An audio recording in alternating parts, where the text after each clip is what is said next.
Dutahe cyane. Ikaze mu cyiciro cy'ibiganiro ibyo namenye.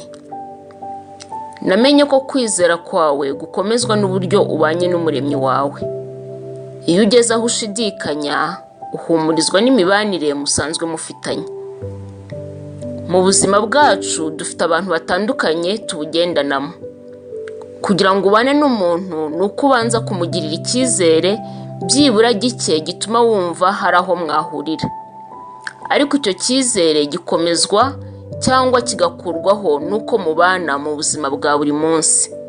Niba mu buzima wumva hari umuremyi wa byose, kuba ubizi ntibihagije ngo bikuremo icyizere cy'uko akwitayeho.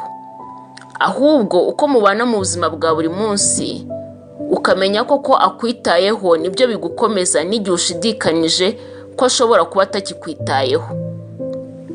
Umuntu umwe yaravuze ngo ibyo wabwiriwe mu mucyo ntuzabishidikanye ugeze mu mwijima. Nasanze impamvu ntashidikanya umuremyi wanjye ni uko imibanire yacu ituma asobanukirwa imvugo ye. Nk'uko akabando k'iminsi umuntu agaca kare, ni nako imibanire myiza n'umuremyi wawe igihe ibintu bigenda neza ari yo ikubera akabando wishingikirizaho n'igihe wumva hari byinshi bigutera gushidikanya ndetse no guhagarika umutima.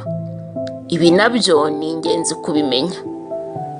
Kandi ufite ikibazo ndetse n'igitekerezo, ubuhamya, rwose byandike muri komenti kugira ngo tubashe gukomeza gusangira ubuzima.